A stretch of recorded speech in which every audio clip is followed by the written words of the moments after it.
안녕하세요. 결혼 4년차 주부입니다.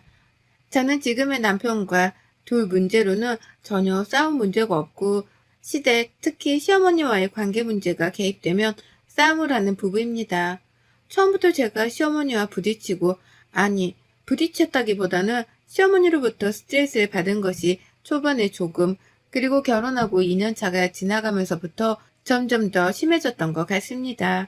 저는 초혼이지만 남편은 재혼으로 한 번의 아픔이 있는 상태로 저와 두 번째 만남으로 결혼을 한 케이스입니다.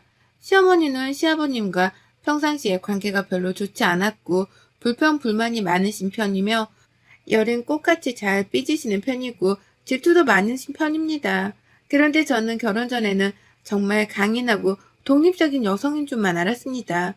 하지만 지내본 결과 아주 성격이 예민하고 또 본인 기준을 무조건 따라야 하며 남들이 하는 것에 있어서 질투가 많으신 분입니다. 제일 문제가 되는 건 저에 대한 질투가 많으신 것입니다. 질투. 제가 하는 건 무조건 다 따라하려고 하는 것이 문제가 되고 있습니다. 신혼 초부터 이 질투에 대한 시초는 있었습니다. 신혼 초에 시댁에 인사하러 갔을 때의 일입니다. 제가 그 당시 혼자서 조그만 사업을 하나 하고 있었기에 나름 돈을 잘 벌었고 해서 젊은 나이에 좋은 차를 타고 있었습니다. 외제차였고 그 나이치고는 오, 성공했다 라고 생각할 차였습니다. 차를 타고 시댁으로 제가 일을 끝내고 바로 온 시점이었기에 시부모님이 제 차를 보게 된 상황이었고 다 같이 식사를 하는 자리였습니다. 아니 당신은 나랑 몇십 년 살면서 참 나한테 잘한 게 없는 것 같아요. 내가 평생 후회하는 건 당신한테 어렸을 때 시집 온 거예요. 갑자기 뭔 소리야? 이 여자가 지금 며느리도 있는데 싸우자는 거야? 그러는 당신은 나한테 잘한 거 있어? 무슨 맥락으로 지금 뭐라고 하는 거야? 아니 내가 지금 자존심이 상해서 그래요. 며느리는 차가 외제차인데 나는 차가 지금 10년은 넘은 똥차인데 내가 너무 초라해요. 초라해. 나는 왜 이렇게 살아야 하는 건데요? 참, 무슨 차 가지고 내가 잘한 애 못한 애로 지금 평가를 해? 아니, 엄마, 왜 그래요? 갑자기 무슨 차 이야기로 아버지가 잘했네, 못했네로 연결을 지어요. 어떤 말도 할 수가 없는 상황이었습니다. 시아버지 편을 들 수도 그렇다고 또 시어머니 편을 들 수도 없는 상황. 정말 불편한 상황이었고 여기서 끝나지 않았습니다. 내가 며느리 앞에서 자존심이 상해서 그러니까 당장 나도 며느리랑 똑같은 차로 사줘요. 당장. 시어머니라는 체면이 있잖아요. 그리고 지금까지 살아오면서 내 앞으로 된 것 나한테 남는 것이라고는 아무것도 없는 거 알아요? 정말 나는 이제 껍데기만 남은 것 같은 그런 공허함이 있다고요. 아, 진짜 왜 이래? 이 여자가 며느리 앞에서 창피하게 그만해? 시어머니는 식사하는 자리에서 제 차에 대한 부러움과 본인의 불만과 억울함을 계속해서 표현하면서 시아버지에 대한 서운함과 불만을 토로하고 가족끼리 함께 오붓하게 식사해야 하는 자리를 망치셨습니다. 그렇게 식사는 중단되었고 저도 불편한 마음을 가지고 집으로 돌아오게 되었습니다.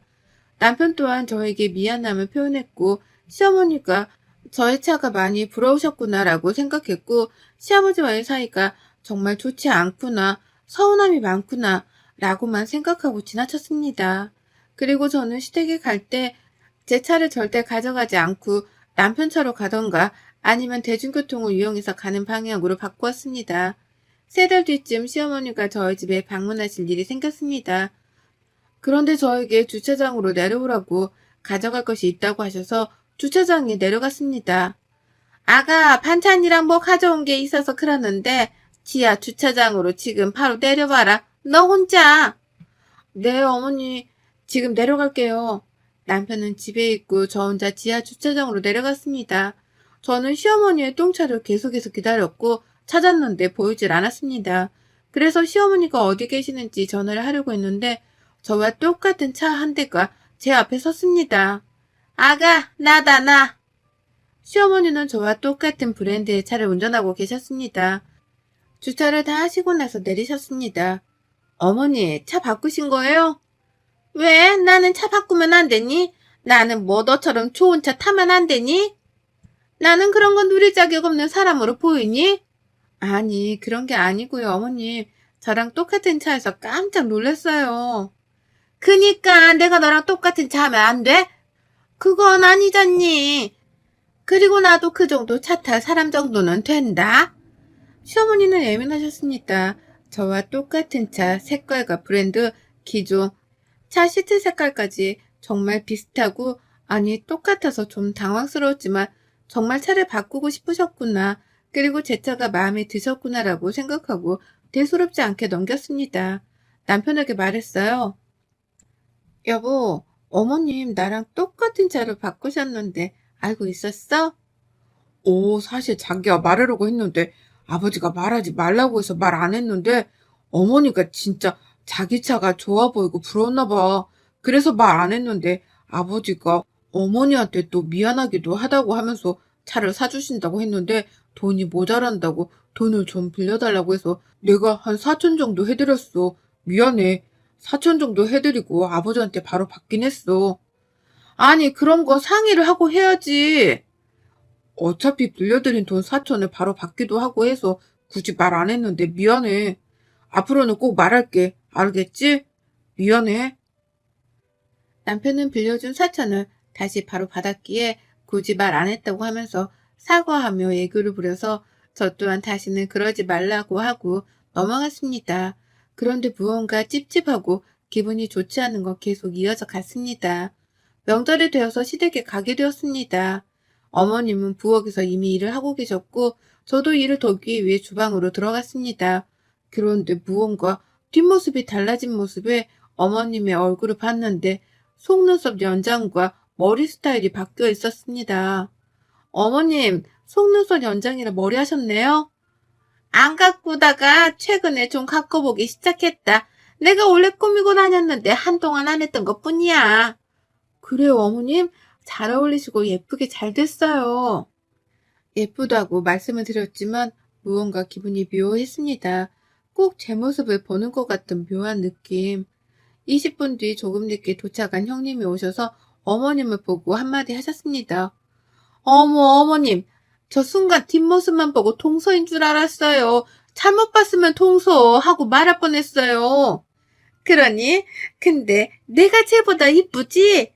얘는 말을 해도 참, 나도 왕년에는 진짜 예뻤다. 형님은 시어머니의 반응과 말을 듣고 머쓱해 하셨고 저에게 따로 한마디 하셨습니다. 아니 동서, 어머님 진짜 동서인 줄 알았어. 이상하다. 차도 똑같이 바꾸고 머리 스타일이고 속눈썹 연장이고 어째 동서를 따라하는 것 같아. 차는 원래도 사고 싶으셨다고 했고요. 헤어스타일이나 속눈썹 연장은 뭐 스타일 겹치는 경우도 많으니까요. 형님에게는 괜찮은 듯 말했지만 사실 기분이 묘하고 좋지 않았습니다. 하지만 뭐 여자라면 예뻐지고 싶고 아름다움에 대한 고민과 도전을 계속되기에 어머님도 여자니까 그럴 수 있어 라고 생각하고 넘겼습니다. 그런데 기분 묘한 사건들은 계속해서 이어졌습니다. 어머님이 어느 날 저희 집에 반찬을 가져다 주시러 오셨습니다. 시어머니는 젊은 세련됨을 갖춘 모습으로 오셨어요. 어머님, 오늘 어디 가세요? 정말 이쁘게 하고 오셨네요. 원래 내가 이뻤다. 뭐 다른 때는 안 이쁘게 하고 다녔다는 거니? 시어머니는 제가 무슨 말만 하면 다 꼬여서 듣는 모습이어서 더 이상 말을 하지 말아야겠다 싶었습니다. 반찬을 두고 가시려는 줄 알았는데 갑자기 제 옷방으로 들어가시더니 옷 구경을 하시겠다고 했습니다. 너는 진짜 옷도 많다. 우리 아들은 옷도 없는 것 같더만 좀 돈 좀 아껴 쓰고 옷은 어디서 사는 거니? 어머니, 저 옷 비싼 거 안 사요. 다 저가 브랜드인데 그리고 옷 이 정도면 없는 거예요. 나는 여태 세네 벌로 돌려서 입고 했는데 이 정도가 많은 게 아니고 그럼 적은 거니? 저가 브랜드 어디 있니? 아, 땡땡에서 사요. 세일할 때 사고 신상품은 사지도 않는데요, 뭘.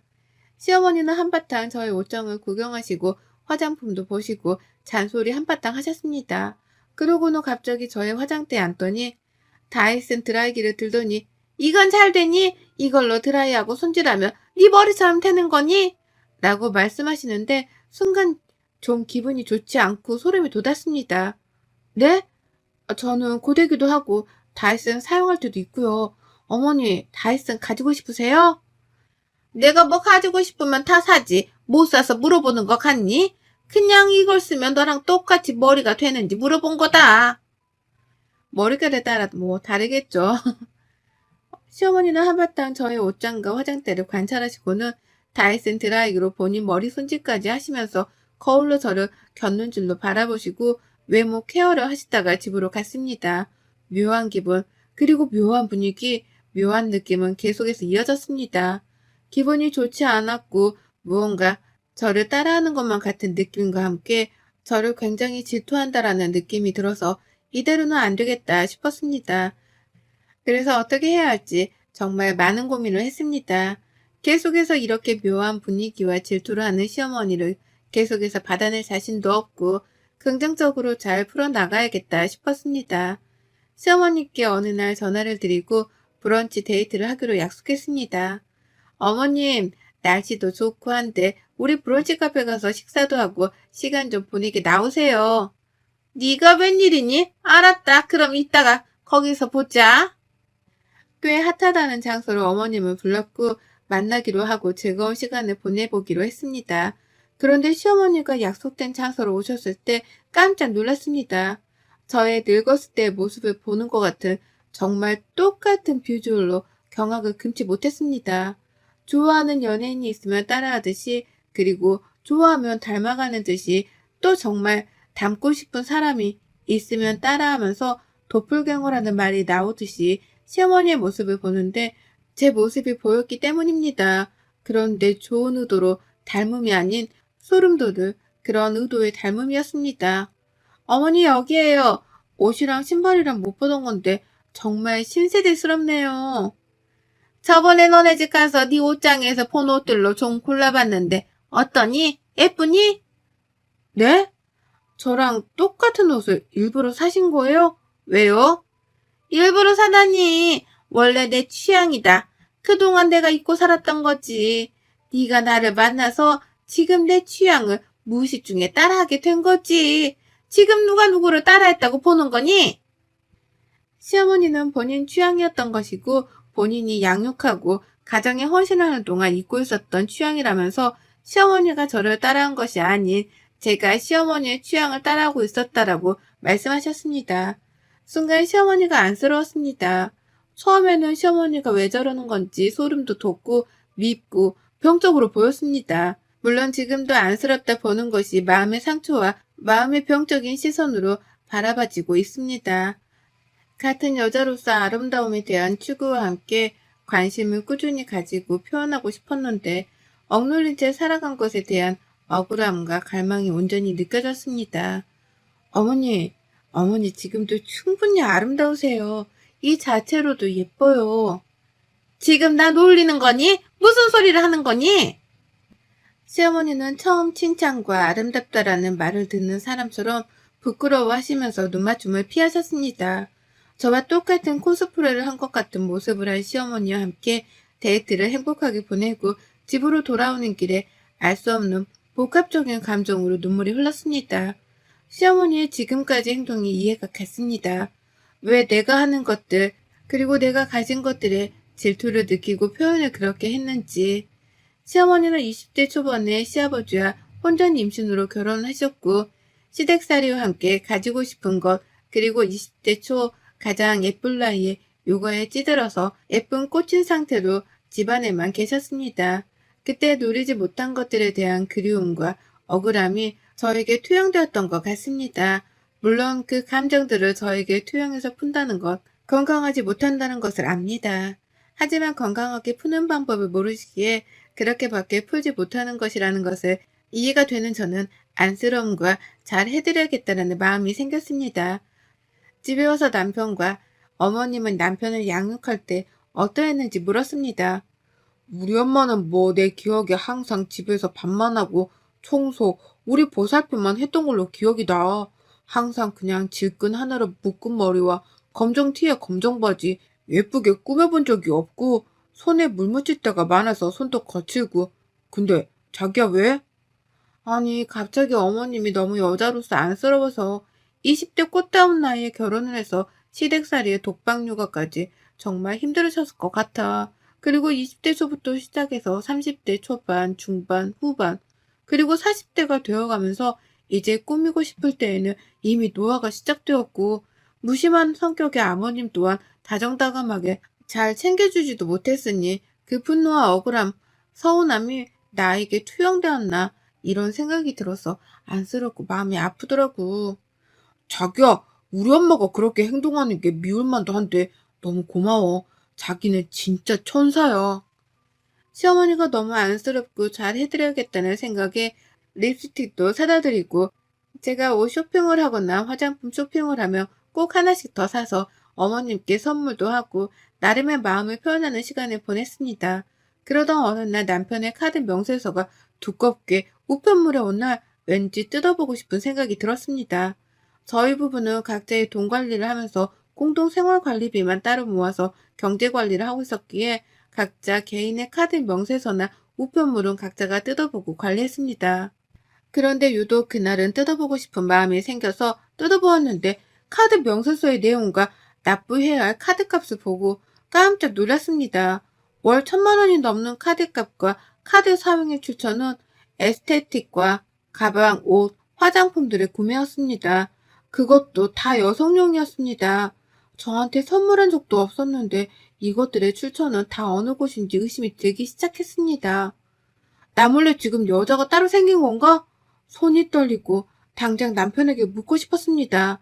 퇴근 후 남편과 함께 식탁에 앉은 상황에서 카드 명세서를 남편에게 들이밀었습니다. 남편은 매우 당황한 모습이었어요. 아, 이게 자기야, 사실은 엄마한테 다 쓴 거야. 뭐? 어머님? 무슨 어머님한테 지금 1,000만 원이나 써? 아니, 당신도 우리 엄마 불쌍하다고 했잖아. 여자로서 꾸밈도 못하고 살고, 그래서 나도 엄마한테 좀 썼지. 그래도 이건 아니지. 정도라는 게 있고 기준이 있잖아. 그리고 어머님도 그래. 우리 형편 아시는데 무슨 1,000만 원씩이나 쓰셔? 그리고 아버님은 뭐 하시고. 이건 아니잖아. 당신이 꾸며주고 케어해줘야 할 사람은 어머님이 아니라 나야.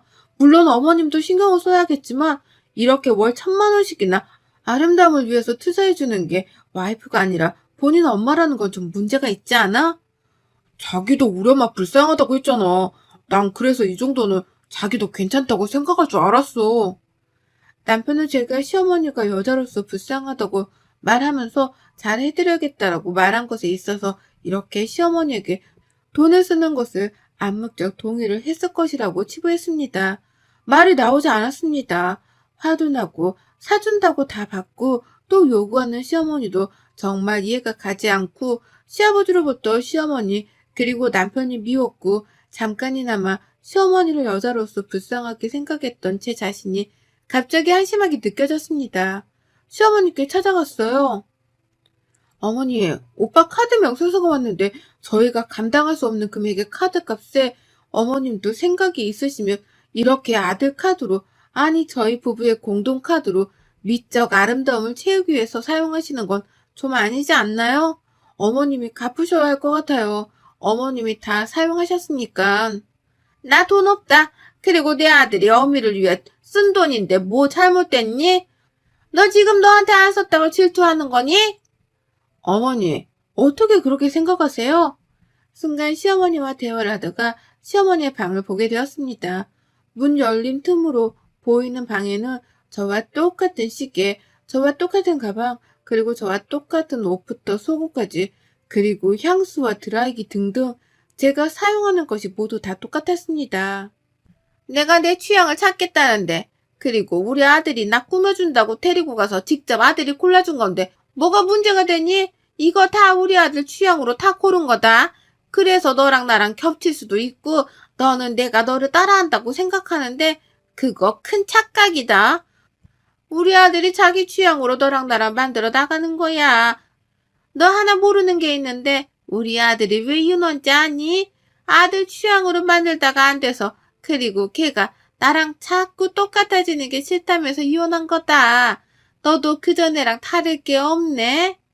그러고 보니 남편은 제가 두 번째 결혼인데 첫 번째 결혼의 실패에 대해서 이야기하진 않았지만 언뜻 저에게 예전 와이프와 닮았다는 둥 저에게 선물할 때도 누군가에게 꼭 선물해 본 것처럼 금방금방 선물을 고르고 그 선물에 대한 포인트에 대해서 잘 알고 알려주었습니다. 정말 시어머니 말대로 저도 남편의 취향대로 맞추어주고 있었던 것인지 시어머니와 저를 똑같이 본인의 취향대로 만들어 놓고 만족감을 느끼는 사람이었는지 제가 알고 지내온 남자가 맞는지 혼란스럽습니다. 그래, 맞아. 내가 원하는 취향으로 꾸며주고 가꿔주는 게 뭐 잘못됐어? 여자라면 이렇게 꾸며줘야지. 여자라면 이래야지. 라는 틀로 내가 내 손으로 만들어 간 건데 뭐 불만이야? 그럼 너도 나랑 헤어지면 되겠네. 그동안 저는 남편의 인형놀이에 본인 입맛대로 꾸며주는 인형이 된 기분에 황당함과 분노가 치밀어 올랐고 또 한편으로는 이런 평적인 사람과의 관계를 정리할 수 있는 기회가 온 것에 감사했습니다. 누군가의 만족을 채우기 위한 삶이 아닌 온전히 저 스스로의 만족감을 느끼며 살아갈 수 있는 기회가 된 이혼이 저에겐 정말 감사한 결정이 되었습니다. 여러분의 생각은 댓글로 남겨주세요. 오늘도 시청해 주셔서 정말 감사합니다.